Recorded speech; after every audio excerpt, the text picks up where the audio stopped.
Muy buenas noches a todos, bienvenidos a nuestro webinar aquí desde Bogotá, la Asociación Colombiana de Endocrinología, Diabetes y Metabolismo.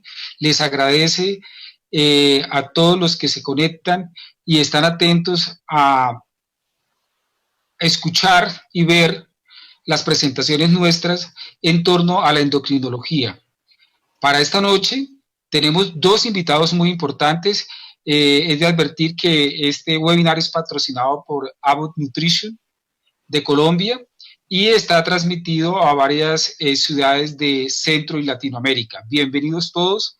Soy Henry Tovar, el presidente de la Asociación Colombiana de Endocrinología, Diabetes y Metabolismo, y es para mí un orgullo presentar a un miembro de número nuestro, el doctor Alejandro Marín, endocrinólogo, quien nos va a describir la fisiopatología y manejo del paciente diabético insulino requiriente, los aspectos clínicos por una parte, y por otra parte, la doctora que nos va a acompañar, que presentaré posteriormente, nos va a hablar sobre los aspectos clínicos y nutricionales.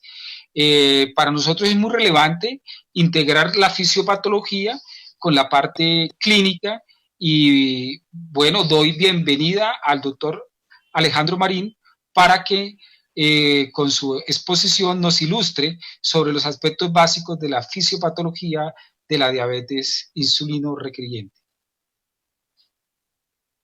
Muchas gracias, doctor Tovar, por el espacio a la asociación, a vos pues, por el patrocinio para la realización de esta actividad y a ustedes pues, por su presencia en esta noche.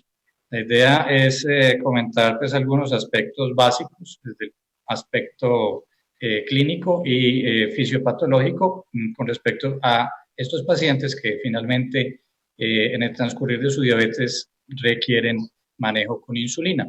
Estos son mis conflictos de interés y como ya mencionó el doctor, pues esta conferencia tiene el patrocinio de Abbott. Hablemos un poquito de la parte epidemiológica.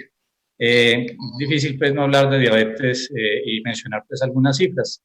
Entonces, desde el punto de vista de la fisiopatología, pues lo más común es pues, que tengamos en el panorama de la diabetes tipo 2 como la principal causa pues, de alteración glucémica en el mundo, y ya sabemos pues, que hay 463 millones de pacientes diabéticos. Eso quiere decir que ha tenido un crecimiento importante y se espera que este problema siga creciendo. Y en la población mundial y en nuestra región, pues tenemos un crecimiento también importante. Estamos hablando que más o menos el 9.3% de la población cursará con diabetes y 32 millones de personas en Centro y Sudamérica han tenido pues compromiso por esta enfermedad.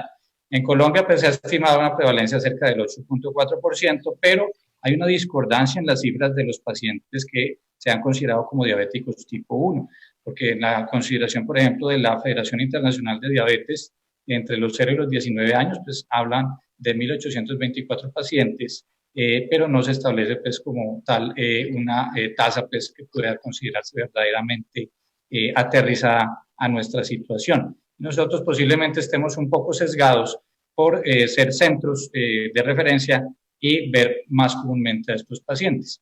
Lo que sí podemos hablar de algunos datos es lo que hay en Colombia, de estudios realizados, por ejemplo, con una evaluación que realizó el doctor Ashner hace un tiempo. Se hablaba pues, de una estimación de la diabetes tipo 2 de un 4-8% y una incidencia en diabetes tipo 1 de 3 a 4 por 100.000 niños en pacientes menores de 15 años.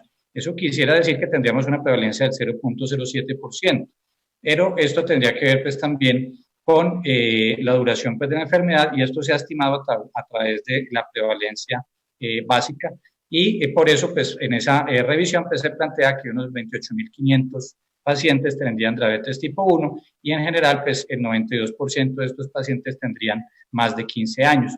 Eso quiere decir pues, que esas cifras pues, son bastante bajas para lo que pudiera uno ver como profesional de la salud. Pero en general es que los diabéticos tipo 1 por su condición sí buscan atención médica. El 100% de las personas generalmente requieren intervención comparado contra los diabéticos tipo 2. Entonces, 1 de cada 10 personas que consulta por alteración glucémica tiene diabetes tipo 1, cuando las vemos pues, en las instituciones de salud. O sea que no es tan infrecuente para nosotros encontrar estos pacientes. Otra evaluación realizada por el doctor Hernando Vargas y la doctora Casas, pues estimó una prevalencia más o menos cercana pues al 1.8%. Y si miramos pues la revisión de cosas de la diabetes desde el punto de vista latinoamericano, en realidad pues hay una estimación para la diabetes tipo 2 también muy alta, pero no tenemos muy claros los valores para diabetes tipo 1. En realidad pues esto tiene que ver con la identificación clásica de los pacientes diabéticos tipo 1 como personas jóvenes y delgadas comparado contra los pacientes diabéticos tipo 2 como personas adultas con aumento del índice de masa corporal. Pero en general, en la evaluación que nos plantean en su revisión excelente el doctor Vargas y la doctora Casas, pues nos hablan también de una prevalencia de diabetes tipo 1 del 1.8% en la población menor de 20 años y posiblemente en los menores de 14 años pudiera alcanzar un 3.8%. ¿Cuál es el problema? Que la hiperglucemia, entendiéndola como alteración en ayuno, puede que sea más frecuente de lo que pensamos. Y esto tiene que ver con una pérdida, digamos, de la diferenciación entre los diabéticos tipo 1 y tipo 2 ya en pacientes jóvenes, donde hasta un 11% de los pacientes pudieran tener, por debajo pues, de edades menores de 20 años, una frecuencia de elevación de la glucosa en ayuno bastante importante. Y por eso quiero hacer un poquito de énfasis en que esa línea de división entre diabetes tipo 1 y tipo 2 clásicas se ha ido perdiendo con el tiempo.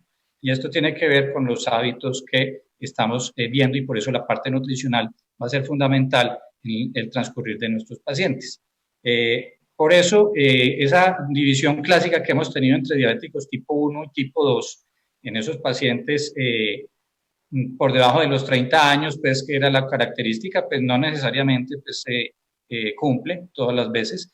La asociación con obesidad, pues no siempre ha sido pues, lo común, pero digamos que la parte autoinmune definitivamente es la que marca la diferencia, porque sabemos claramente pues, que los antígenos de la clase HLA tienen que ver con esto y pues, la respuesta inmune que dispara toda una cantidad pues, de fenómenos inflamatorios, obviamente es lo que lleva a que los pacientes presenten el ataque, el sistema inmune beta y se lleve finalmente pues, a la destrucción de estas y la alteración de la producción de insulina. Pero digamos que esa división clásica de obeso joven, no obeso joven y paciente obeso adulto como diabético tipo 1 y tipo 2 para diferenciarla, pues se ha perdido un poco. Y quiero mencionar dos cosas al respecto.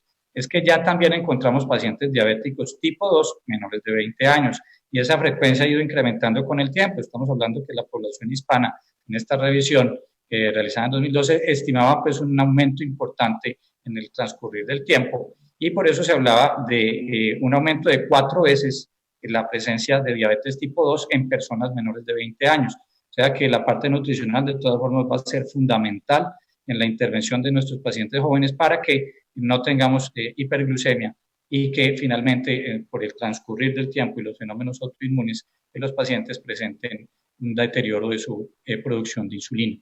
Y un estudio pues, muy interesante que se realizó en Perú mostraba que en los diabéticos tipo 2 muy jóvenes en realidad pues tenemos las características clásicas de los diabéticos adultos, que es que no presentan componente autoinmune, producen anticuerpos como los anti-GAD, tienen un péptido C pues, que se encuentra o normal o elevado y en esta evaluación, pues aunque es una serie pequeña, pues se ha demostrado pues, que hay un componente genético importante con la asociación paterna pues, a la diabetes y tienen con bastante frecuencia alteraciones que muestran resistencia a la insulina como pudiera ser la acanthosis nigricans y en estos pacientes un 41% de ellos terminan recibiendo insulinoterapia aunque son diabéticos tipo 2 en realidad, jóvenes, o sí, precisamente por la confusión en la identificación por su temprana edad.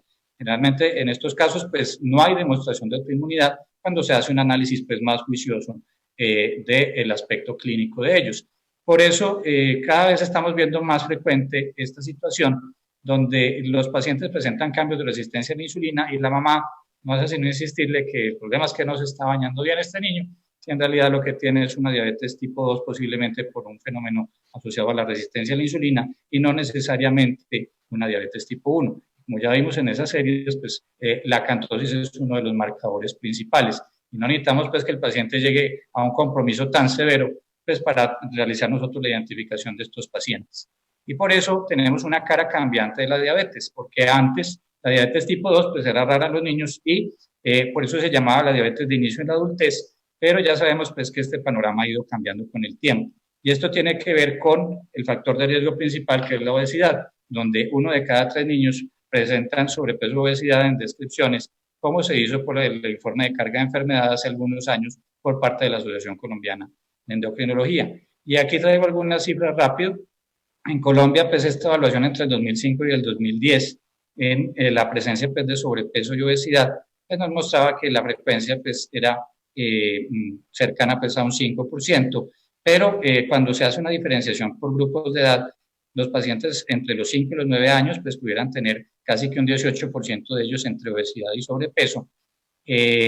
Los que tengan una edad entre los 10 y los 17 años pudiera también alcanzarse casi un 16% con alguna de estas condiciones.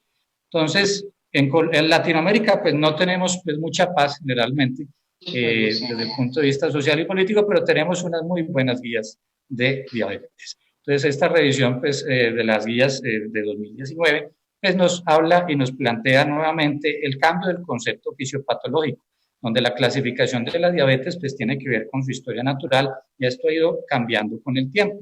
Y por eso es que la clasificación básica ha sido pues, la diabetes tipo 1, la diabetes tipo 2, la diabetes gestacional y otros tipos de diabetes. Pero lo que queremos como replantear y que se ha manejado desde hace muchos años es que el concepto de insulino dependiente como tal ya no deberíamos utilizarlo, porque en realidad algunos pacientes diabéticos tipo 1 pueden tener una progresión más lenta y ya hoy en día tenemos algunas terapias que nos pueden evitar la progresión si se hace una identificación temprana, ya algunos estudios clínicos al respecto, por inmunomodulación, o los diabéticos tipo 2 pueden llegar a requerir insulina en el transcurrir del tiempo. Y por eso es que esta gráfica es muy diciente, donde tenemos pacientes que tienen un terreno abonado para presentar alguna alteración glucémica, ya sea de tipo genético o por su condición de hábitos, y en el transcurrir del tiempo se puede presentar la alteración de la glucosa, llegando los pacientes a requerir la insulina. Inclusive los pacientes diabéticos tipo 1 pueden llegar a tener una modulación que pudiera evitar la progresión para ser totalmente pues, insulino requirientes para la vida. Pero los diabéticos tipo 2, pues tradicionalmente los hemos visto como personas que pueden ir perdiendo con el paso del tiempo la función de las células beta y terminar requiriendo pues, insulina. Por eso, digamos que esta gráfica es muy diciente al respecto. Y a esto hay que sumarle algo más, que desde hace par años la Asociación de Endocrinólogos Clínicos ha planteado que las alteraciones de la glucosa son un continuo. En realidad, vamos desde un estadio molecular donde ya hay una resistencia a la insulina, pensando principalmente en la diabetes tipo 2, pasando a un estado, digamos que es la que yo he denominado la prediabetes, donde básicamente el paciente todavía no tiene alteración glucémica franca, comparándolo contra ya llegando a un estadio 4, donde tenemos pues complicaciones vasculares y esta es una diabetes, digamos, esa fase 4 con complicaciones, comparándola con otros estadios como pudiera ser la fase 2, que sería una fase donde está la prediabetes, y una fase 3, que es la de diabetes cuando ya es posible cumplir con los criterios diagnósticos por los parámetros usuales de laboratorio. Y eso tiene que ver con que a veces a la gente se le hace una identificación de la alteración de la glucosa, pero no se le hace el énfasis suficiente en las medidas preventivas. Y por eso es que a la gente le decimos a veces tiene el azúcar un poquito alto y entonces el paciente lo que va a pensar es que me tengo que cuidar solo un poquito. Y esto tiene que ver con que el 12% de las personas que han tenido prediabetes se les informó que tenían esa condición. El restante porcentaje pues no conocen en realidad que tienen alteraciones de la glucosa. Pero desde el punto de vista de la diabetes tipo 1, digamos que esto es muy complejo. Sabemos que hay una susceptibilidad genética, entonces tenemos que tener un terreno abonado desde el punto de vista básico de la parte genética, y hay muchísimos genes que se han identificado. Y esto tiene que ver también con las alteraciones y algunos disparadores, porque sabemos que hay varios disparadores de tipo químico, de tipo nutricional, o de tipo viral, que pueden llevar a que los pacientes tengan un aumento de la respuesta inmune y que básicamente nos lleve a un disparo de toda la respuesta y la cascada inflamatoria que lleva a la destrucción de las células beta. En esto pues tiene que ver mucho las células CD4, vamos a ver que los CD8 también tienen un papel allí importante, pero en general ya sabemos pues clásicamente que para que se presente la manifestación de la enfermedad se tiene que llegar a una destrucción del 90% de las células. Entonces, ¿qué podemos reconocer de características para que la diabetes sea considerada una enfermedad autoinmune? Es que en realidad hay células inmunocompetentes y accesorias en los islotes pancreáticos que se asocian también con una susceptibilidad de genes de las clases de las moléculas pues, del complejo mayor de histocompatibilidad y que pues tenemos unos anticuerpos específicos. Y esto tiene que ver con una alteración de la regulación de esa respuesta inmune mediada por las células T y toda una cascada de monoquinas que interferirían con este proceso de disparo autoinmune y que posiblemente al tener ya en este momento una demostración de respuesta a algunas inmunoterapias y que estos pacientes tienen otras afectaciones de tipo autoinmune en otros órganos, pues es como el sustento para que podamos considerar a la diabetes tipo 1 como una enfermedad autoinmune. Y esto que se ve aquí como muy complejo, en realidad tiene que ver con toda la secuencia de la susceptibilidad genética, donde tenemos esos factores del HLA, tenemos pues algunos receptores específicos de interleuquinas, tenemos un disparador ambiental, como han sido tradicionalmente la introducción temprana de lácteos en la dieta, pues es lo que tradicionalmente se había manejado en los pacientes menores pues, de un año, o cereales antes de los 7 meses, algunas pues disparadores de tipo viral, que disparan toda esta respuesta genética donde interfieren allí las células presentadoras de antígeno. El interferón alfa tiene un papel fundamental para que se genere la destrucción de las células beta. Esto lleve a que se presenten antígenos por parte de las células beta a nivel pancreático y esto dispare toda una cascada de epítopes que liberan una respuesta mayor y hace que las células CD4 y CD8 tengan que ver con un papel allí fundamental de expresar más citoquinas y llevar a una cascada mucho mayor de destrucción de las células y que finalmente en la línea en naranja que vemos allí pues va cayendo esa producción de insulina hasta que finalmente encontramos el diagnóstico de los pacientes y llegamos a una diabetes clínica como tal. Y por eso es que la historia natural de la diabetes se ha ido pues, replanteando un poco, al menos para la diabetes tipo 1. Ya sabemos que los pacientes cuando empiezan con el proceso de autoinmunidad, posiblemente todavía se encuentren en una fase euglicémica e insulinémica, pero a medida que todos estos fenómenos autoinmunes van progresando, después de ese disparador que puede ser de tipo viral o nutricional, pues nos lleve en ese terreno abonado de la parte genética que el paciente termine finalmente presentando una diabetes. Y pues ya hay una historia ya de 90 años por lo menos de la evaluación de los fenómenos autoinmunes que llevan a la presentación de la diabetes tipo 1.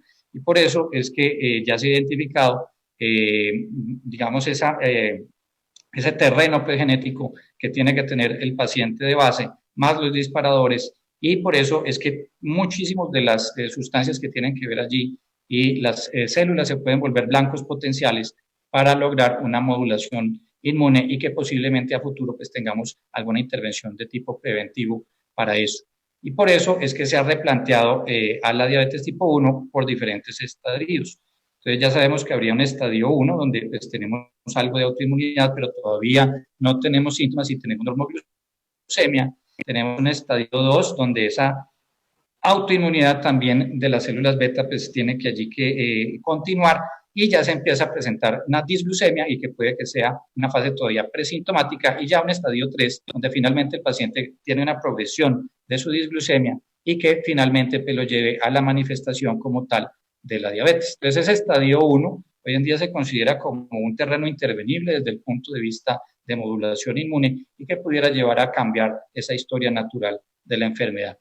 Entonces son muchísimos los factores de riesgo allí, pero en general pues siempre hay que tener una predisposición genética y para, digamos que para cada uno de los distintos genotipos de HLA pues hay algunos puntajes especiales para que nos lleven a considerar más riesgo. Afortunadamente nosotros como población mestiza tenemos, digamos, cierta protección y hace que no seamos tan susceptibles a la presentación de la diabetes tipo 1 comparado pues con los europeos. Y dependiendo del rango de anticuerpos, posiblemente los pacientes tengan una probabilidad de progresión mayor. Entre más anticuerpos tenga, pues mayor será, digamos, la respuesta autoinmune y más fácil el paciente pueda perder su función de célula beta. Y entre más autoanticuerpos sean identificados, posiblemente tenga una mayor probabilidad el paciente de desarrollar la enfermedad clínica. Y por eso es que varias instituciones como la JDRF, que es uno de los entes que más ha tratado de intervenir en la demostración de alguna cura o alguna intervención que sea más efectiva para los pacientes, pues ha tratado también de mirar cuáles serían las metas de tratamiento en los pacientes de acuerdo a la fase en la que se encuentran. Entonces, ojalá pudiéramos tener más intervenciones en la fase 1, donde el paciente todavía está en riesgo, para que no presente la enfermedad. En la fase 2, cuando el paciente está en esa prediabetes, todavía tiene, digamos, algo de función de célula beta y se pudiera prevenir, digamos, la cetoacidosis al momento del diagnóstico, comparado contra otras intervenciones cuando ya tenemos el diagnóstico, como pudiera ser el reemplazo de células beta, restaurar la funcionalidad de alguna forma, o mejorar pues el control metabólico, o llegar a procesos como pueden ser los páncreas artificiales o los sistemas pues de infusión de insulina, con los cuales también pues contamos nosotros en nuestro país. Pero la idea es tratar de intervenir ojalá más tempranamente para evitar que el paciente llegara al estadio clínico. Y estas características de la población desde el punto de vista autoinmune también son comunes a como pasa en Colombia. En Medellín se realizó una intervención y se hizo una determinación de la positividad de anticuerpos. Y en realidad, pues, los pacientes tienen un comportamiento similar a otras poblaciones, aunque nuestra frecuencia es mucho menor a la que se presenta pues, en otros países. Estos pacientes pueden tener positividad importante para anticuerpos como los GADA, pueden tener pues, anticuerpos contra los islotes y contra insulina, y en realidad pues, estos pacientes, entre más positividad tengan, digamos, de los anticuerpos, particularmente los GADA, pueden tener un comportamiento un poco distinto, donde los GADA negativos, por ejemplo, tuvieron una edad de inicio más temprano, pero una duración de diabetes un poco más larga, y tenía una correlación con si habían recibido pues, o no lactancia materna. De todas formas, si vemos, la dieta pues, es algo fundamental, tanto para los diabéticos tipo 1 como para los tipo 2, y por eso es que tenemos que hacer intervenciones de tipo nutricional que sean efectivas para ayudarle al control a nuestros pacientes. Y por eso quiero mencionar en algunos minutos qué pasa con los diabéticos tipo 2 que llegan a requerir insulina.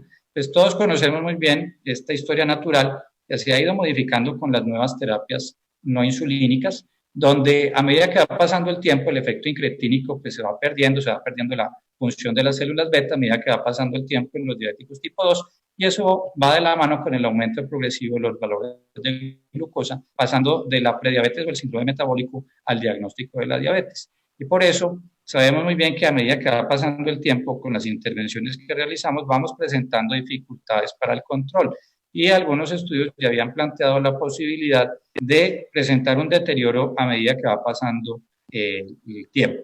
Entonces, se ha planteado que un aumento de una hemoglobina glicosilada esperable sería de 1% por cada 2 años con la mayoría de las terapias. Y por eso es que hoy en día uno de los conceptos más importantes es evitar la inercia y el no cumplimiento de la terapia en nuestros pacientes diabéticos tipo 2, también en miras de tratar de llevarlos a una preservación de la célula beta. Y el deterioro progresivo en el tiempo, pues ya sabemos que se puede obviar.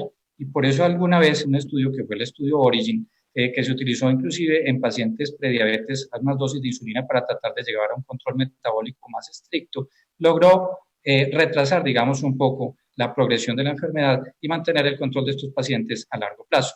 Por eso, de todas formas, la insulina sigue siendo una de las terapias que nos permite llegar con mayor facilidad a las metas cuando se utiliza bien el medicamento. Y por eso es que una de las dificultades grandes con la insulina es el problema de que no se hacen ajustes, y por eso, como dicen los gringos, location, location, location, para los bienes raíces, en esto es la titulación, titulación, titulación, la clave. ¿Por qué? Porque con las intervenciones anteriores se planteaba que todos los pacientes diabéticos que vivieran lo suficiente eventualmente requerirían una terapia con insulina. Y los estudios grandes han demostrado que en general el problema para no llegar a las metas es fundamentalmente que no se ajustan las dosis de insulina en forma adecuada. Y por eso es que la autotitulación, el autoajuste de las dosis con el paciente es fundamental. Si vemos desde el punto de vista colombiano, ¿qué pacientes utilizan insulina? Esta es una revisión del grupo de farmacología de Pereira, pues que es muy fuerte y reconocido a nivel nacional, el doctor Machado, y aquí se ha demostrado pues que en general los pacientes, un 23% a 2007 utilizaban insulina. Entonces, en los diabéticos tipo 2 no es infrecuente el uso de esta terapia. Esta es una evaluación que se hizo para 2017-2018 y en esta evaluación pues, se ha planteado que en el Reino Unido pues, ha habido cambios en la intensificación porque tenemos más medicamentos y más opciones de tratamiento en los diabéticos tipo 2 y los porcentajes de utilización de insulina, como ustedes ven aquí, pues han ido modificando un poco en el tiempo porque tenemos más opciones de tratamiento y por eso es que los esquemas intensivos basales y bolos múltiples, o sea, el basal bolo, en realidad pues los dejamos para pacientes que tienen algunas características particulares, como aquellos que tienen deterioro de función renal, que tienen alguna contraindicación para las otras terapias o cuando definitivamente pues, no se ha logrado un control glucémico a pesar de utilización de múltiples medicamentos. Y este panorama del uso de la insulina pues, puede que vaya cambiando en el tiempo. Al menos en América habíamos identificado que dependiendo de la meta que uno utilice, pues uno pudiera pensar que los pacientes pudieran llegar a requerir más insulina. En general, ¿qué se ha visto? Que la utilización de insulina pues, es bastante frecuente en los diabéticos tipo 2. Los pacientes que digamos que no todos pueden acceder a las insulinas. Nosotros somos afortunados en Colombia al poder contar con múltiples opciones de insulina, pero en otros países no es así. Entonces, si no se cambian, digamos, las políticas de acceso, más o menos se estima que un 8% casi de las personas pudieran tener uso de insulinoterapia. Pero si se cambiaran un poco las facilidades para el acceso, casi que un 15% de los pacientes, cuando se busca una meta de 7%, pudieran a requerir la terapia. Y esto tiene que ver con la parte fisiopatológica, porque definitivamente seguimos teniendo un problema muy serio, que es la parte de tipo vascular. En general, a los sospechosos de siempre, desde el punto de vista fisiopatológico, los diabéticos tipo 2, puede que se hayan modificado un poco. Entonces, pasamos del triunvirato descrito por el doctor De Fronzo ya hace varias décadas, donde teníamos pues, la secreción alterada de la insulina, la disminución de la captación de glucosa o el incremento de la producción hepática de glucosa, que eran nuestros sospechosos de siempre, a hablar ya de otras cosas. Ya estamos hablando entonces de un octeto, del octeto minoso, donde tenemos otros participantes. Ya tenemos allí al riñón, que tiene que ver con el incremento de la reabsorción de glucosa, la disminución del efecto incretínico que ya vimos que se presentan al tiempo en los pacientes diabéticos, la disminución de la secreción de insulina y algo que es muy importante que es que la célula alfa también tiene una correlación muy clave allí y la secreción de glucagón es fundamental también en esta fisiopatología de la diabetes y la disfunción de neurotransmisores. Ya nos hablan también de otras cosas, hasta de 11 elementos allí, hablando pues de la microbiota, de donde el colon también tiene mucho que ver. Tenemos que participa allí el intestino pues, delgado con todos los efectos incretínicos. Tenemos también el tejido adiposo como un elemento clave.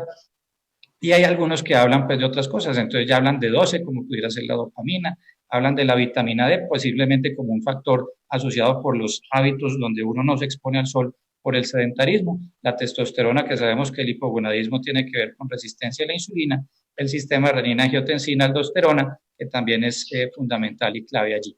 Y ya nos hablan también de otras 13 o 14 cosas más. Hablan del hierro, porque hay algunas proteínas que se han identificado que pudieran tener que ver con daño de célula beta, como esta proteína DMT1, o la serotonina, porque ya sabemos que dentro de todas las cosas que funcionan a nivel intestinal, la serotonina también pudiera tener un papel en la captación de glucosa por los hepatocitos. Entonces, ese octeto aminoso que tenemos hoy en día descrito, pues tiene que ver también con la parte farmacológica, y por eso los análogos de GLP-1, los inhibidores de SGLT2, las glitazonas pues, que no tenemos en nuestro medio, también pueden participar allí.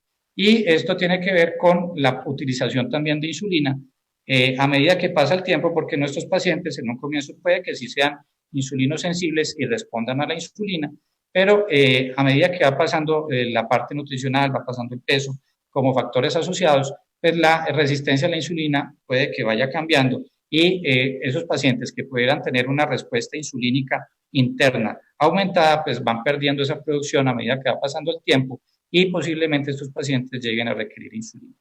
Y ya para terminar, un concepto que es clave hoy en día es que la insulina posiblemente en estos pacientes diabéticos tipo 2, pues no siempre sea lo adecuado. Y por eso tenemos pues muchas otras terapias que nos pueden allí ayudar.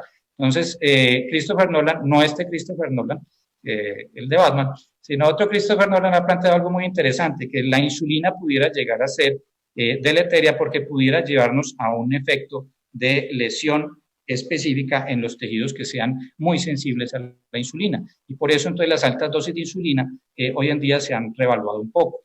Y por eso es que en un paciente que es relativamente delgado comparándolo contra uno muy obeso, la hiperinsulinemia en un momento, la resistencia a la insulina pudiera ser como protectora del daño inducido por la insulina. Y esto tiene que ver con muchas condiciones, con el riesgo cardiovascular, la esteatosis hepática y el ovario poliquístico como factores allí importantes, pero en un paciente que tenga la genética y la epigenética en un ambiente obesogénico y donde la parte nutricional pues no esté bien controlada, posiblemente ese paciente con más insulina externa posiblemente tenga pues un efecto dañino en algunos órganos. Y por eso es que la terapia insulínica posiblemente esté mejor enfocada para los pacientes que sean delgados y que tengan una reducción del péptido C. Y por eso la intervención de tipo nutricional pues es fundamental. La doctora Angélica nos va a hablar pues mucho más de esto, pero quiero mencionar dos cosas. No hay unos datos concluyentes con respecto a cuál es la cantidad de carbohidratos específicos a ingerir, pero lo que sí sabemos es que la carga glucémica es fundamental. Y en algunos seguimientos, pues no muy largos, pues se ha visto que esto pudiera tener impactos hasta un 0.5 o 0.6% de hemoglobina glicosilada, independientemente de que el paciente tenga pérdida de peso o no. Y por eso es que algunas guías, como la de la Asociación Americana de Diabetes, plantea que posiblemente pues, uno debería escoger alimentos que tengan pues, un índice glucémico más bajo. De las nutriciones enterales, pues tenemos algunas diferencias.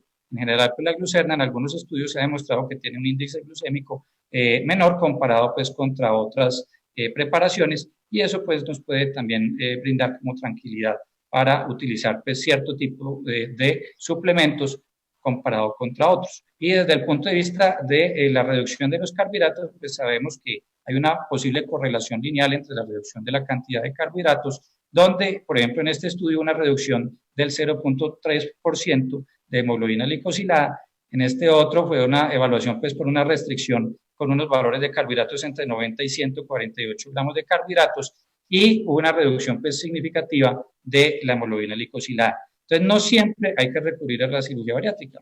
En este caso en particular tenemos pacientes que con dieta, con teo, ejercicio y con medicamentos pues obviamente se logran pues, resultados muy positivos en esa reducción del riesgo. Y por eso es que la estrategia de contar carbohidratos que nos plantean algunas guías como la Asociación Americana de Diabetes tienen algún impacto. En este estudio, por ejemplo, se logró una reducción del 0.64% en los pacientes adultos con contar carbohidratos y en otra evaluación pues, se logró pues, que en los pacientes más jóvenes de pronto no hay un impacto tan grande y esto pudiera estar limitado a cambios hasta un 0.3% de hemoglobina glicosilada. Y finalmente, pues este es un metaanálisis donde se plantea también que en la consideración general entre adultos y niños, pues hay una diferencia y posiblemente los adultos tengan un beneficio en la reducción de hemoglobina glicosilada con estrategias de reducción del consumo de carbohidratos y poder hacer conteo de carbohidratos. Y esas diferencias pudieran llegar a ser hasta el 0.6%, casi 0.67% de hemoglobina glicosilada. Entonces, puede que estas estrategias sean significativas aún en pacientes que requieran terapia insulínica. Y por eso es que la parte nutricional es fundamental, ya sean nuestros diabéticos tipo 1 o tipo 2, que requieran la terapia insulínica y no todo es el medicamento. Hay que recordar que los hábitos también son fundamentales. Muchas gracias.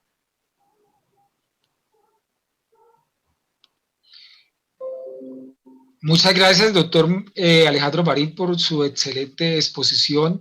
En tan poco tiempo logró interesarnos mucho y entender mucho la parte de la fisiopatología de la diabetes y considerar cómo es importante el manejo nutricional de la diabetes en el paciente insulino requiriente. Para ello, hemos invitado a la doctora Angélica Velosa nutricionista de la Universidad Nacional con magíster en Ciencias Biológicas de la Universidad Javeriana, que nos va a describir cómo es el manejo nutricional de la diabetes en el paciente insulinizado. Es muy importante para nosotros los clínicos el apoyo de nutrición. Sin el apoyo nutricional sería mucho más difícil de atender al paciente diabético. Bienvenida, doctora Angélica, y prosiga, por favor.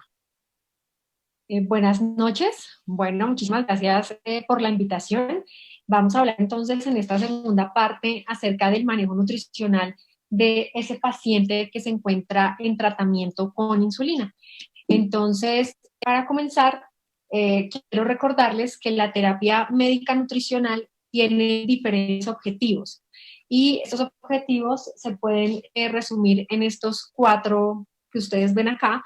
El primero es promover patrones de alimentación saludable y esto incluye que nosotros tengamos un control también en el tamaño de las porciones, en la variedad de nutrientes y en la densidad de, digamos, de nutrientes que nosotros vamos a presentar en el plato. También es importante individualizar, que nosotros veamos a cada individuo como una única persona a quien le pueden funcionar ciertas estrategias, y también nosotros tenemos que promover el placer de comer y brindar herramientas prácticas.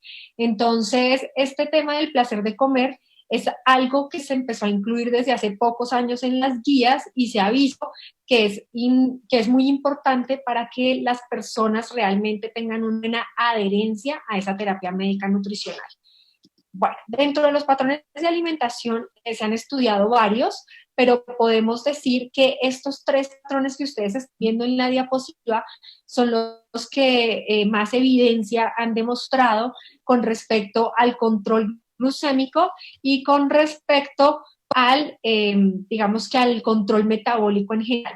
Estos 3 patrones de alimentación, la dieta mediterránea, la dieta baja en carbohidratos y la dieta vegetariana o basada en plantas, son los 3 patrones que se asocian con disminución de hemoglobina glicosilada, con disminución de lípidos en muchos casos y también con mejoría en general de la variabilidad glucémica.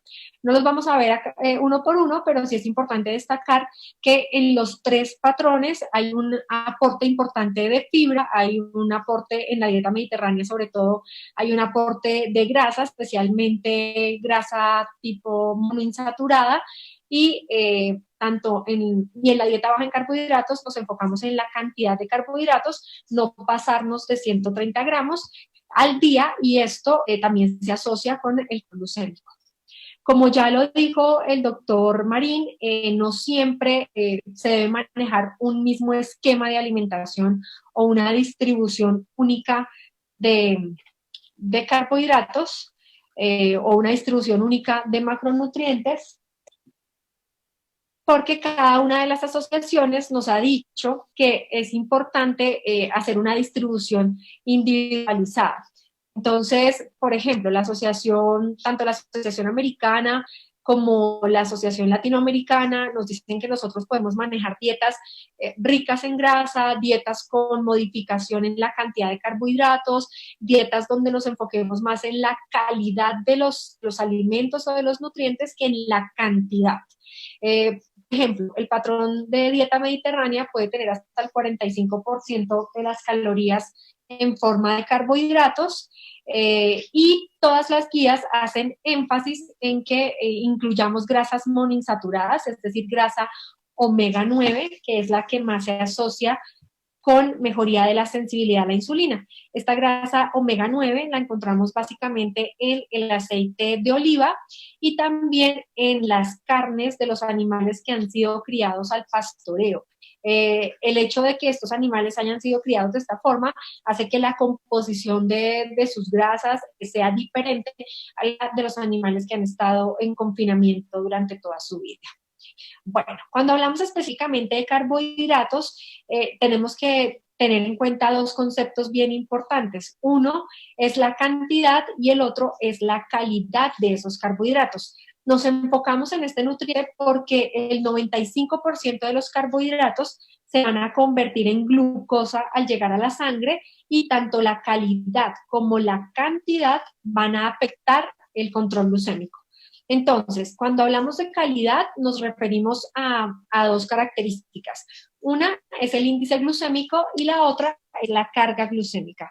Y cuando hablamos de cantidad, nos referimos a la técnica como tal de conteo de carbohidratos. La cantidad depende del estado nutricional. Entonces, si yo soy una persona en sobrepeso o obesidad, seguramente la cantidad de carbohidratos que requiero en mi dieta va a ser pequeña. Pero si soy una persona activa, con un peso normal, de pronto un adolescente que todavía está en etapa de crecimiento, la cantidad de carbohidratos va a ser alta. Entonces, es importante aclarar que la cantidad de carbohidratos depende del estado nutricional. No depende de tener o no tener diabetes. Hay personas que a veces dicen, como tengo diabetes, como poquitos carbohidratos, pero no necesariamente la diabetes debería limitar esta cantidad, sino el estado nutricional. Ahora, hablando de la calidad, entonces hay dos conceptos, el índice glucémico y la carga glucémica. El índice glucémico es una característica individual del alimento. El índice glucémico es un indicador numérico que va a describir la severidad con la que un alimento eleva la glicemia y siempre se saca comparado con un patrón. Ese patrón puede ser el pan blanco o la glucosa. Entonces, ya de hecho existe una norma ICOMPEC para saber cuál es el método para calcular el índice glucémico. Sin embargo, en palabras sencillas, es tener una población que come el alimento prueba. Supongamos que quiero saber cuál es el índice glucémico de una manzana.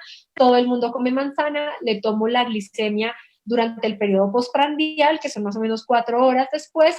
Luego a esta misma población le doy pan blanco o glucosa, tomo la glucosa postprandial y hago una división. Glucosa después de comer manzana sobre glucosa después de comer pan blanco, y ese resultado se multiplica por 100. Y de ahí viene una escala que va desde 0 hasta 100. Cuando nosotros tenemos alimentos de alto índice glucémico que tienen una puntuación de 70 a 100, vamos a tener este comportamiento que ustedes están viendo en la gráfica. En los primeros minutos hay una elevación rápida y severa de la glicemia y luego viene una disminución, pues efecto bien sea de la producción interna de insulina o de la inyección de insulina o del hipoglicemiante oral que yo esté consumiendo, versus cuando consumo un alimento de índice glucémico bajo, tengo una leve elevación en los primeros minutos, pero luego baja la glicemia.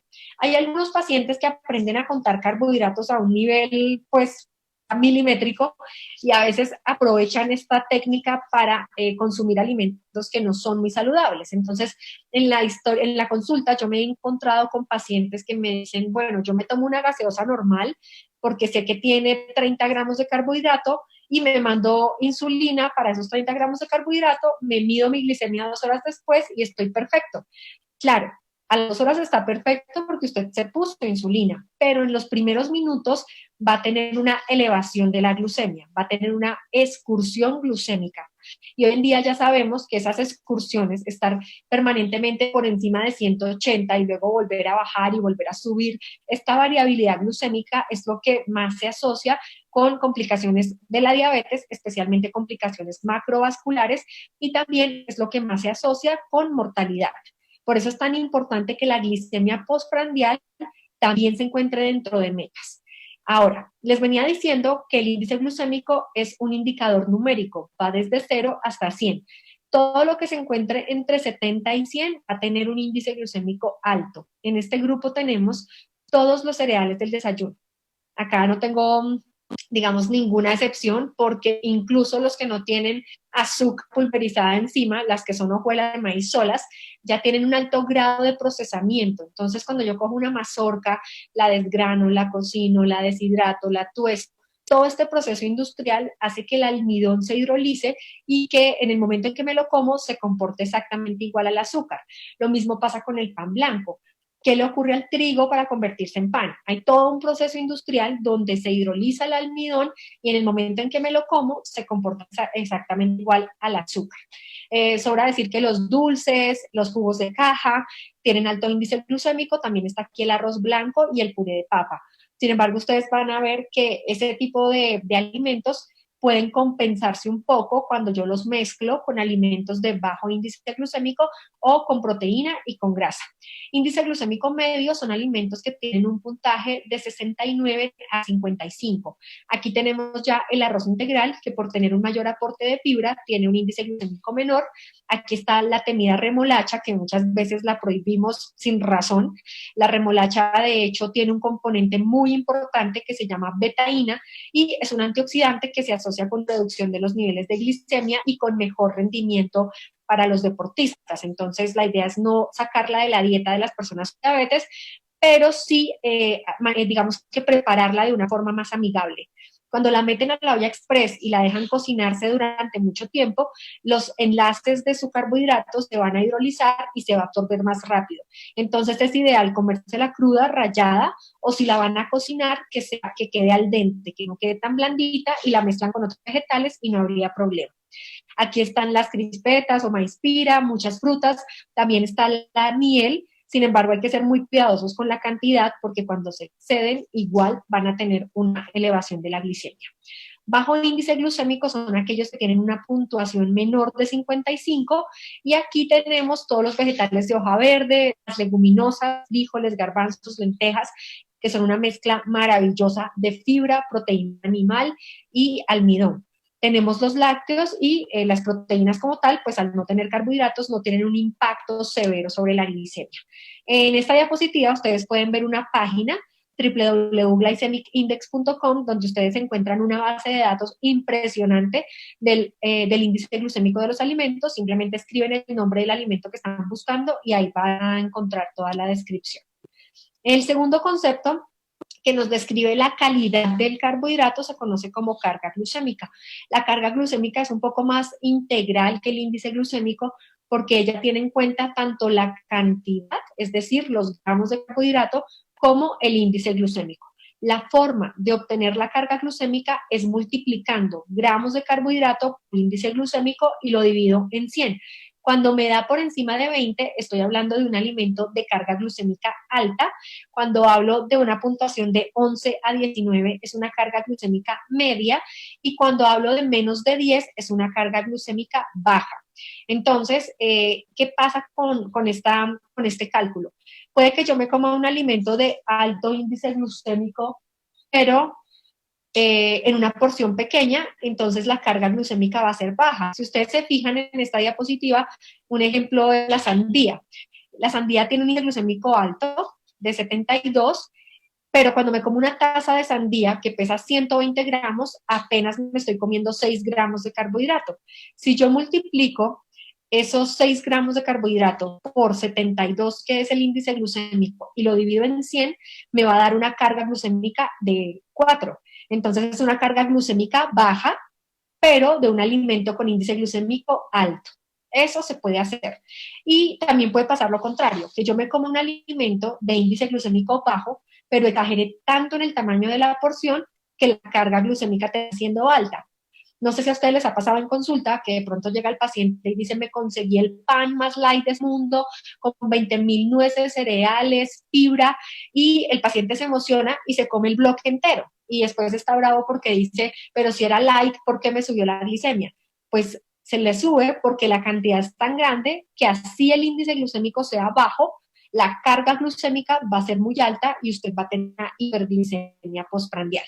Entonces, hasta aquí ya hemos visto índice glucémico, carga glucémica.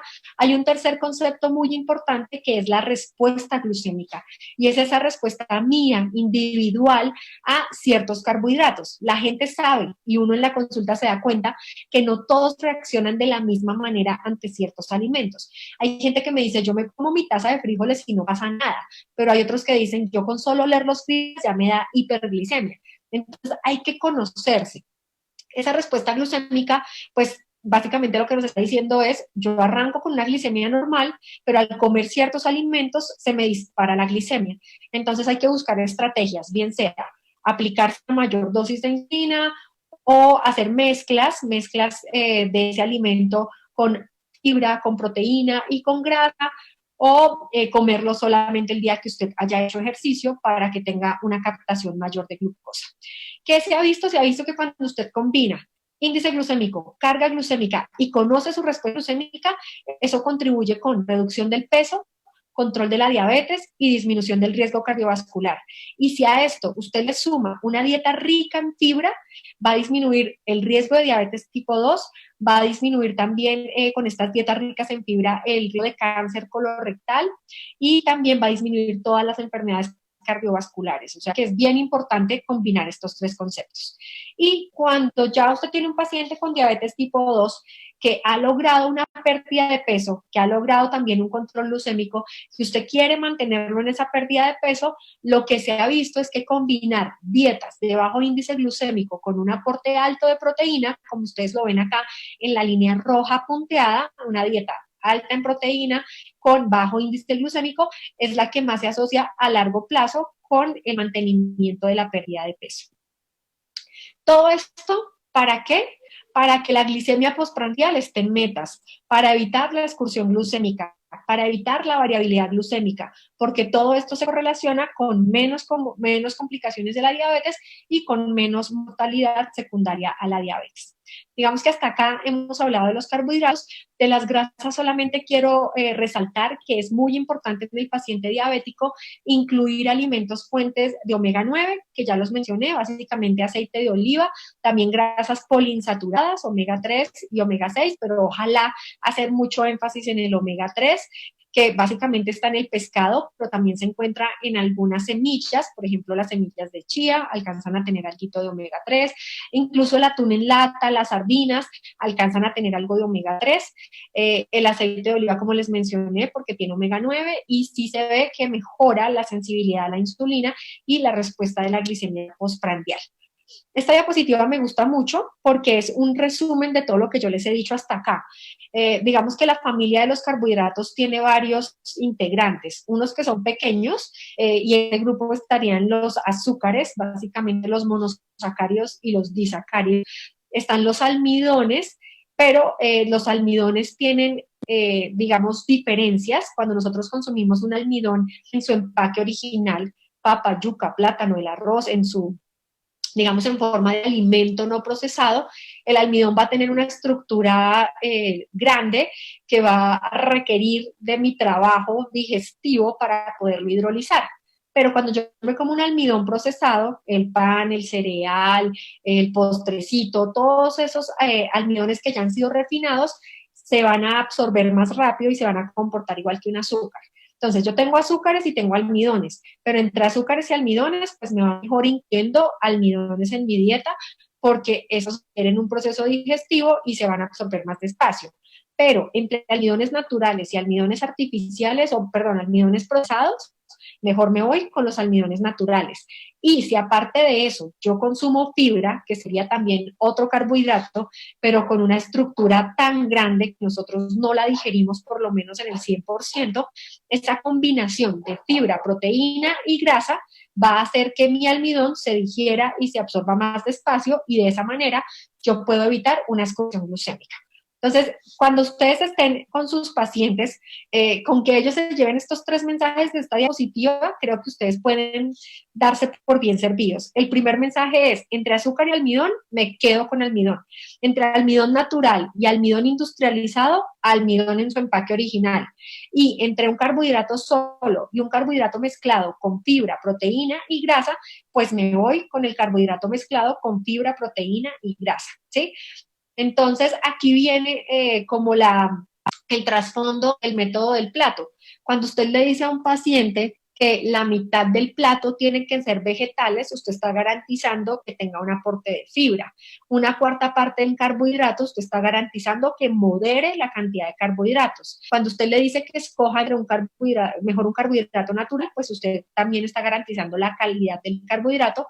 Y cuando usted le dice que la otra cuarta parte sea proteína, pues por lo menos ya sabemos que vamos a tener otro freno adicional a la absorción de ese carbohidrato. Entonces, yo les resumí aquí como 5 técnicas para utilizar correctamente el índice glucémico y la carga glucémica. La primera es, coma más frutas y verduras, porque ahí usted va a garantizar un mejor aporte de fibra, básicamente, pero también de vitaminas y minerales y antioxidantes.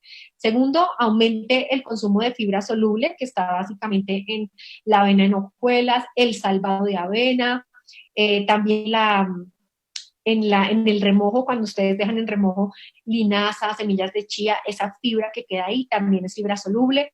En frutas como la manzana y los cítricos también hay fibra soluble. El tercer punto es mezcle alimentos de alto índice glucémico con bajo índice glucémico. Yo podría decir que aquí sí de pronto aplica un poquito el que peca y reza empata, porque tengo algo que me sube rápido, algo que casi no me sube, y todo lo junto termina en un punto intermedio. El cuarto punto es evite la comida procesada, porque por lo general va a tener ese almidón más disponible y va a absorberse más rápido. Y algo súper importante, conózcase, monitoree su respuesta glucémica ante diferentes alimentos. Digamos que hasta aquí este sería el manejo nutricional general, el que yo le puedo dar a cualquier paciente que tiene diabetes, pero cuando ese paciente tiene un tratamiento con insulina, entonces debo tener en cuenta otros componentes de la educación nutricional que juegan un papel importante y de la educación en diabetes.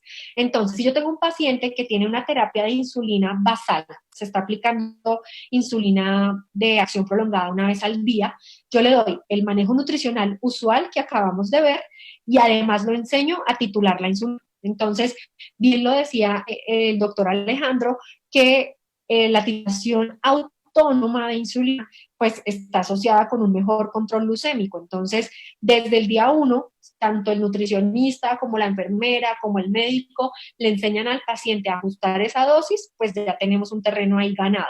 Si nuestro paciente está con terapia basal plus, entonces yo le voy a dar el manejo nutricional usual, pero en el momento en el que tenga el bolo, sí me toca manejar un menú fijo, porque supongamos que ustedes como médicos deciden que le van a dejar a su paciente la terapia basal plus y que la dosis de insulina de acción rápida va a ser con el desayuno.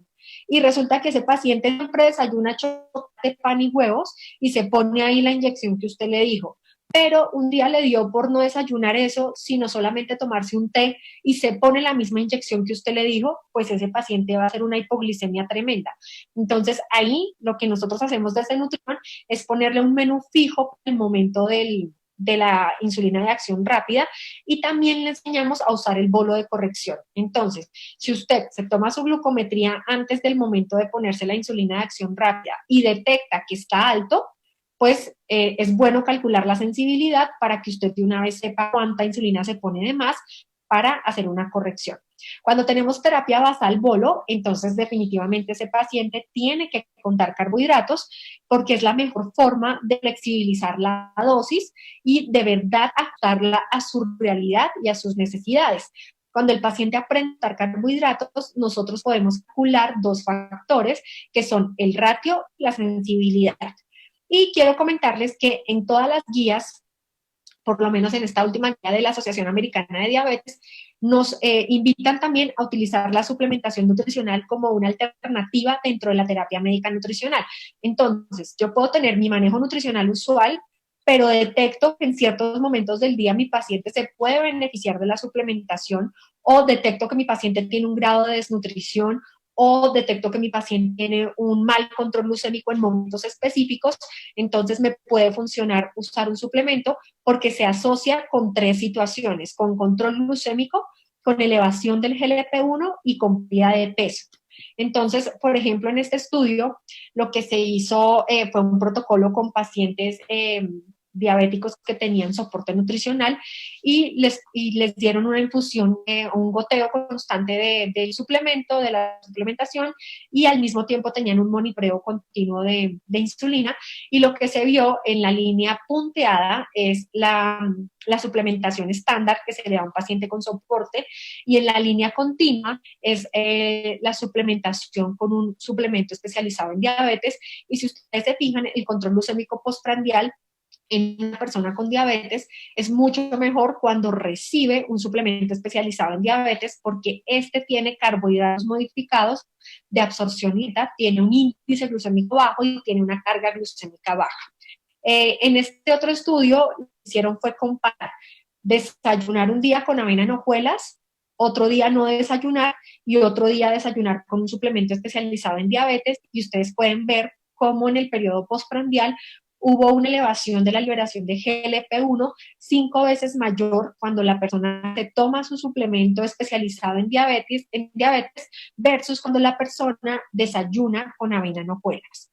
Obviamente a lo mejor les fue a los que no desayunaron, pero pues esa no es una alternativa en el manejo nutricional en este momento. Y en pérdida de peso, este es el look ahead, después de haber hecho la publicación de este estudio, se publicó otro donde se analizó de esa población de pacientes que tuvo una pérdida de más del 10% de peso, que tuvo una pérdida de peso importante en el primer año, miraron cuáles eran las 3 variables que más se asociaban con pérdida de peso y encontraron que una de ellas era el uso de la suplementación nutricional como reemplazo. Entonces, a veces las personas con diabetes que tienen además sobrepeso o obesidad toman más decisiones o no tienen acceso en ciertos tiempos del día a una alimentación de calidad, entonces se les ofrecía esta alternativa como un plan B, como un comodín de reemplazo en algunos casos, y si ustedes se dan cuenta, en el último cuartil, las personas perdieron el 11% del peso, y este grupo eran las personas que habían hecho 600 reemplazos al año con algún suplemento especializado en diabetes. Bueno, volviendo acá a las características de los carbohidratos, dijimos que teníamos la calidad, que ya la vimos, ahora hablemos de la cantidad, que es la técnica de conteo de carbohidratos. Entonces, básicamente, ¿qué es esta técnica? Yo lo resumo en esta frase. Contar carbohidratos es jugar a ser un páncreas sano. ¿Y qué hace un páncreas sano? Liberar insulina dependiendo de mis niveles de glicemia. Y esos niveles de glicemia, ¿de qué dependen? De muchos factores, pero en buena medida dependen de qué tanto coma. Entonces, cuando un paciente tiene que aprender a contar carbohidratos, utilizamos básicamente 2 técnicas. Una es al ojo, le digo yo, y es observación directa. Usted tiene al frente su plato de comida y usted ya ha recibido un entrenamiento donde sabe que una porción de fruta le aporta, por ejemplo, 15 gramos de carbohidrato, o que este pinta que ustedes están viendo ahí tan provocativa, que realmente es de espuma, es un módulo de alimento y tiene 30 gramos de carbohidrato, esa montañita de arroz tiene 30 gramos de carbohidrato. Entonces la persona empieza a familiarizarse con el tamaño de las porciones y los gramos de carbohidrato. Lo hacemos con módulos de alimentos en la consulta y hacemos entrega de unas tablas de conteo de carbohidratos donde ustedes van a tener el nombre del alimento, el peso de la porción, el tamaño de la porción, que normalmente se pasa a tazas medidoras, y podemos ver los gramos de carbohidrato que tiene cada una de esas opciones. En esta tabla que ustedes ven ahí, yo también incluyo intercambios y factor de conteo. Básicamente, ¿a quién les sirven los intercambios? A los pacientes extranjeros. Los pacientes en Estados Unidos y en Europa no cuentan por gramos, ellos cuentan por raciones. Entonces puede pasar que llegue una persona y les diga, yo me inyecto una unidad de insulina para una ración de carbohidratos, y para él una ración de carbohidratos son 15 gramos de carbohidratos. Y el factor de conteo es simplemente para ahorrar la regla de 3. Si yo ya sé que en 100 gramos de arveja seca cocida, 25 gramos son carbohidratos, pues el día que yo no me como 100 gramos de arveja seca, sino 150, al multiplicar 150 gramos por 0,25, que es el factor de conteo, ya voy a saber cuántos carbohidratos me estoy comiendo. La segunda forma de contar carbohidratos es observando el etiquetado nutricional. Entonces, en la etiqueta lo primero que hay que hacer es comparar el peso neto y el tamaño de la porción. El peso neto y el tamaño de la porción no siempre coinciden. Hemos tenido pacientes que se compran un litro de yogur, pero se toman solamente un vaso. Y la etiqueta viene por un vaso, pero se toman un litro de yogur. Entonces terminan comiéndose 5 veces lo que dice la etiqueta. El segundo punto es solo tener en cuenta los gramos y no el porcentaje, porque siempre al frente de los gramos de carbohidratos ustedes encuentran un porcentaje. El tercero es saber que el contenido total de carbohidratos incluye sus fuentes. Recuerden que hablamos de la familia de los carbohidratos y yo digo que en total son 14 gramos de carbohidrato. Dentro de esos 14 ya está contabilizado el azúcar, la fibra y todos los demás carbohidratos. Y por último, restar la mitad de los polioles. Siempre que yo vea sorbitol, xilitol, manitol, alcohol de azúcar, debo restar la mitad al total de los carbohidratos. ¿Para qué me sirve esto? Para calcular ratio y sensibilidad. El ratio me dice una unidad de insulina, cuántos gramos de carbohidrato cubre o metaboliza esa insulina, y la forma de calcularlo es pedirle al paciente que se tome una glucometría antes de las comidas y 2 horas después, y si hay una elevación que va de 30 a 50 miligramos, podemos decir que fue adecuada esa dosis de insulina para esa comida. En este ejemplo, 40 gramos de carbohidrato fueron cubiertos con 3 unidades, 40 dividido en 3 me da 13. El ratio es 13. Una unidad de insulina cubrió 13 gramos de carbohidrato. El segundo factor se llama sensibilidad o corrección. Y este me dice una unidad de insulina, cuántos puntos o cuántos miligramos disminuye la glicemia. Entonces, cuando una persona tiene una elevación de la glicemia, por ejemplo acá está con la glucometría en 300, no come carbohidratos, se inyecta insulina y lo que yo espero es que entre la segunda y la cuarta hora esa persona baje a metas. Si eso se cumple, yo puedo hacer la cuenta. Miremos este ejemplo. Ella estaba en 300 y bajó a 140, es decir, que bajó 160 puntos o 160 miligramos de cilitro con 4 unidades de insulina. 160 dividido en 4 me da 40. La sensibilidad de esta persona es 40. Una vez conocemos ratio y sensibilidad, ya no volvemos a tener dosis fijas. Tenemos solamente dosis flexibles. Aquí, esta persona tiene una glucometría de 170 y se va a comer 50 gramos y su meta es llegar a 140. 170 menos 140 quiere decir que está 30 por encima. Como su sensibilidad es 30, se pone una unidad adicional para corrección. Pero como se va a comer 50 gramos de carbohidrato y su ratio es 10, 50 dividido en 10 serían 5 unidades para carbohidratos y 1 unidad para corrección. Digamos que es súper resumido, pero a lo que voy es que debe haber siempre un equilibrio entre alimentación e insulina para obtener los mejores resultados de glicemia postprandial. Y por último, entrenar a nuestros pacientes para que todo lo hagan por amor propio y autocuidado. Muchísimas gracias.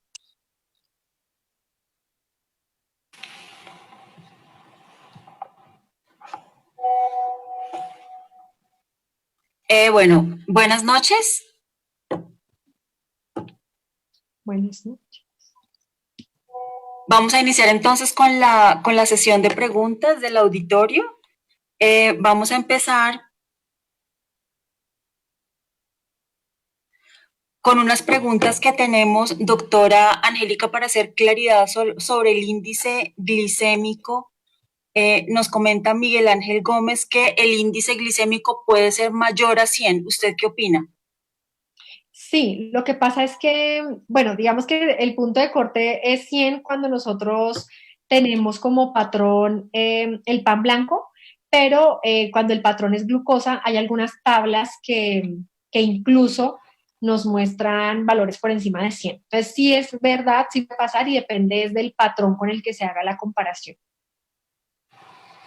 Perfecto. Y con respecto a la carga glicémica, nos dice esta misma persona, Miguel Ángel Gómez, que la carga glicémica no es un porcentaje. ¿Usted qué opina, doctora Angélica?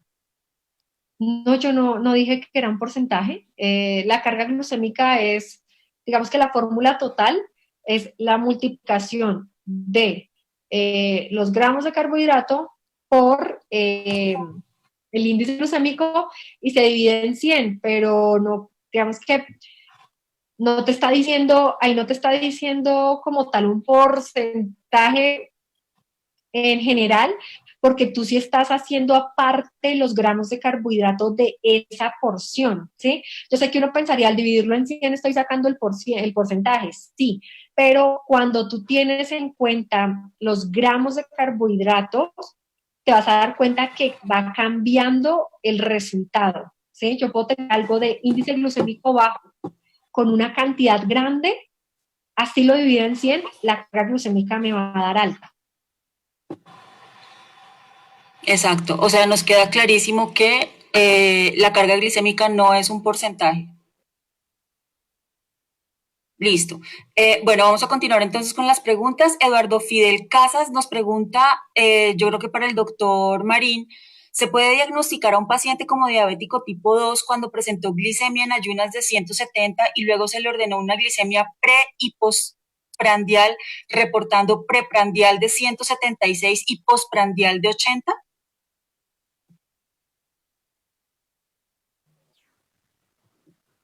Definitivamente para hacer la confirmación se requieren pues dos pruebas que tengan el criterio puntual, aunque en general pues la carga o digamos que las pruebas pre y post han sido pues como las que tradicionalmente se han dado con más peso desde el punto de vista epidemiológico, pues si el paciente además pues tiene clínica, definitivamente pues ese paciente sí cumpliría pues con los criterios diagnósticos.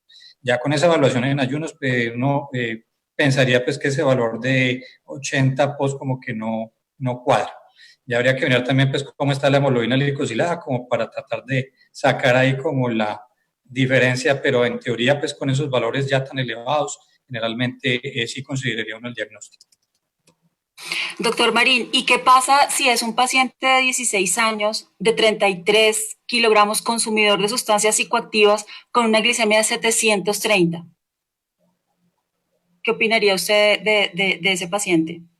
Pues ese paciente pues habría que ¿Cómo mirar el sería el contexto manejo, clínico en el cómo cual sería el manejo de este paciente?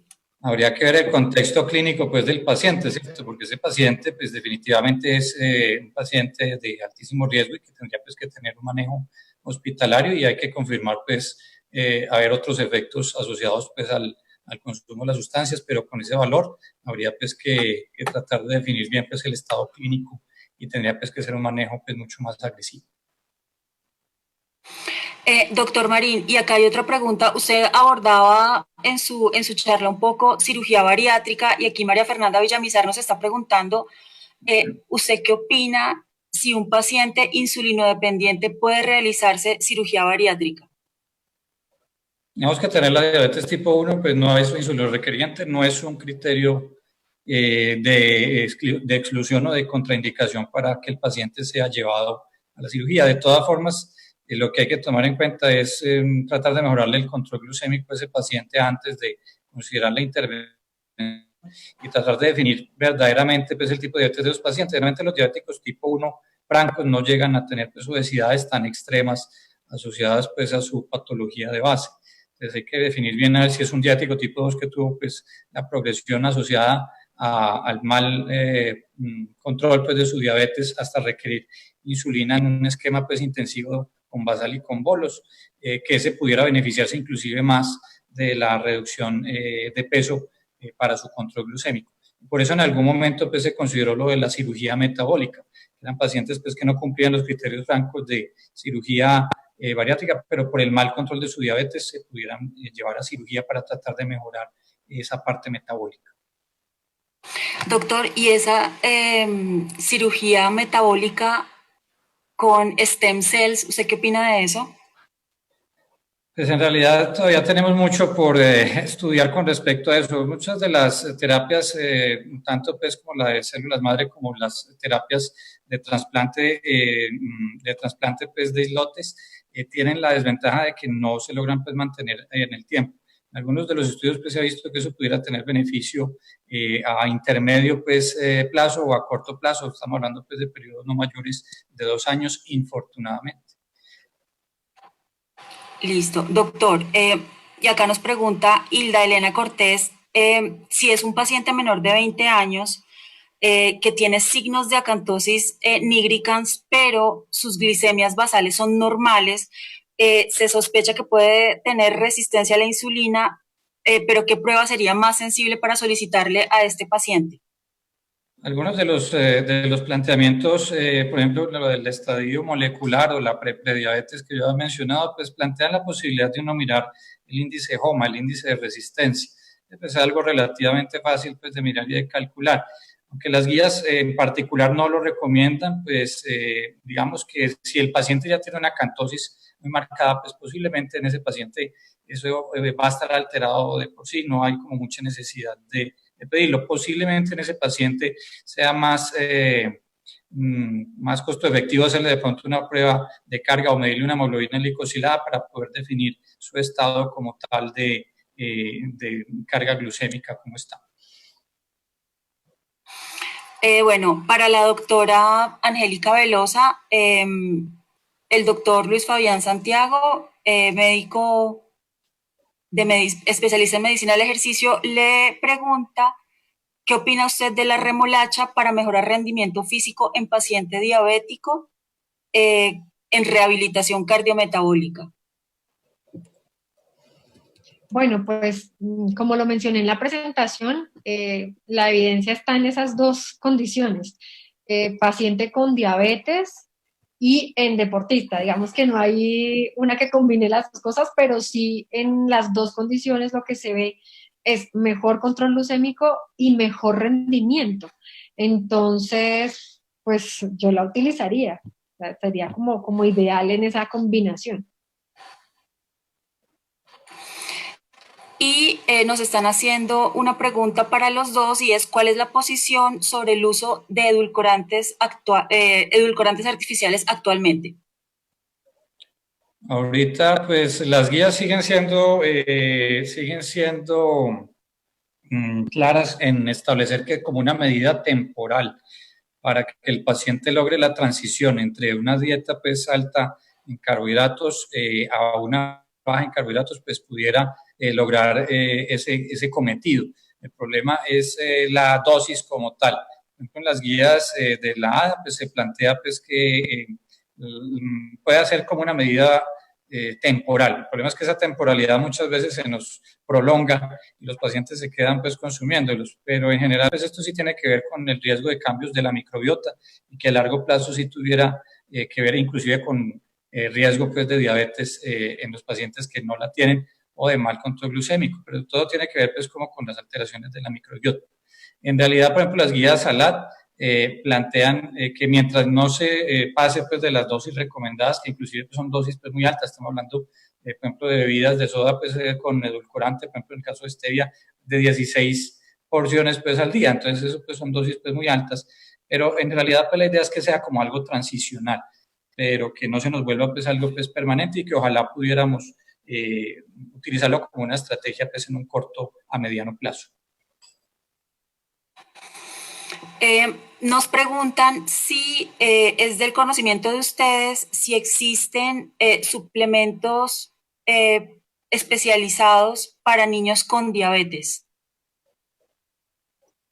Bueno, pues en este momento, digamos que la indicación de los suplementos que se encuentran en este momento en el mercado es a partir de los 4 años de edad, ¿sí? Sin embargo, en la consulta, ya digamos que analizando cada paciente de manera individual, podríamos utilizarlo en menores de esta edad, siempre mayores de 1 año, diría yo, pero digamos que analizando muy bien cada caso, podríamos manejarlo un poquito en niños más pequeños, pero la indicación es de 4 años en adelante. ¿Esa indicación tiene alguna razón específica, doctora Angélica?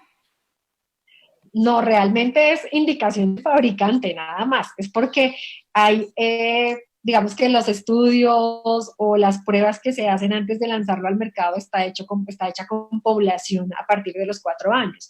Pero por eso te digo que en la consulta, si tú ves que un paciente se puede beneficiar porque es que en términos nutricionales lo que te está aportando pues son nutrientes y tú los puedes adaptar a la condición o a la dieta del paciente, lo podrías hacer. Lo importante es que siempre sea con la guía de un profesional para que no se te vaya la mano en ciertos nutrientes que tienen de pronto puntos de corte más bajitos en los niños que en los adultos. Entonces es más por ese lado que yo vería la necesidad de individualizar. Perfecto. Y ya las dos últimas preguntas para terminar, nos preguntan si Viviana Tejera nos pregunta si es recomendable dar suplementación en un refrigerio nocturno en paciente diabético. ¿Sería adecuado? Bueno, entonces ahí son varias cosas. Primero, el refrigerio nocturno ya hoy en día pues no se debería utilizar. Realmente el refrigerio nocturno estaba indicado hace muchos años para los pacientes que tenían terapia con insulinas convencionales.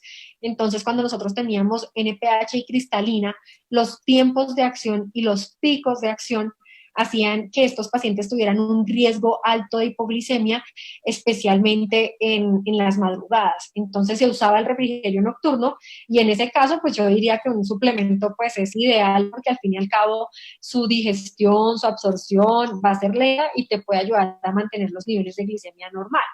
Sin embargo, si el paciente tiene insulinas análogas, que son las que más se manejan hoy en día, no habría necesidad. Ahora, si el paciente está haciendo hipoglicemias en la madrugada, pues puede ser una herramienta de paso, diría yo, del suplemento para evitarle la hipoglicemia, pero hable con el médico porque lo más probable es que se le esté yendo la mano en insulina para que esté haciendo esas hipoglicemias. No sé, el doctor Alejandro, si tenga alguna observación ahí. En realidad, pues sí, totalmente de acuerdo, porque la utilización de los nuevos análogos, sobre todo ahora pues los de segunda generación, nos obvian ese riesgo potencial del pico de acción que llevaba pues a la hipoglicemia. Entonces, eso es como bien lo ejemplifica el doctor Asner como docente nuestro, que es hoy en día la insulina es para la comida, no como antes que tocaba comer para la insulina, por las fluctuaciones que tenía en la acción, el esquema de insulinas convencionales, NPH y cristalina, donde definitivamente si usted no hacía comidas intermedias tenía riesgo de hipoglicemia. Hay pacientes que de todas formas tienen variabilidad y tienen diabetes lábil y tienen pues un riesgo de hipoglicemia mayor, pero en general no es algo que recomiende pues ya hoy en día pues, en forma generalizada para los pacientes. Si hay un caso pues puntual particular que el paciente tenga hipoglicemia, entonces hay que mirar la temporalidad con respecto al bolo anterior, cómo está realizando la aplicación de la insulina. Por ejemplo, si es un paciente que ya viene contando carbohidratos, que sí esté haciendo el conteo de forma adecuada, porque muchas veces es más el problema pues con la insulina como tal, algo que esté fallando, que en realidad una necesidad de tener que hacer una ingesta extra. Y ya para terminar, Max Vera nos pregunta si los edulcorantes incrementan la resistencia a la insulina. Si hay una revisión, ¿cierto? Si hay revisiones que asocian básicamente el consumo de edulcorantes con dos condiciones, la disbiosis, que ya la habíamos mencionado, y la resistencia a la insulina, pero esa resistencia a la insulina también es dosis-respuesta. Más o menos después de 2 bebidas endulzadas con edulcorante al día, se empieza a marcar positivo la resistencia a la insulina. Y de hecho, algunos de esos estudios fueron en personas no diabéticas y eran las que más se veían afectadas cuando tenían disminución de esa acción pues, de insulina, cuando eran no diabéticos los que hacían la ingesta de este tipo de sustancias. Perfecto. Muchísimas gracias, doctor Alejandro y doctora Angélica. A ustedes, gracias. A ustedes por la invitación. Muchas gracias.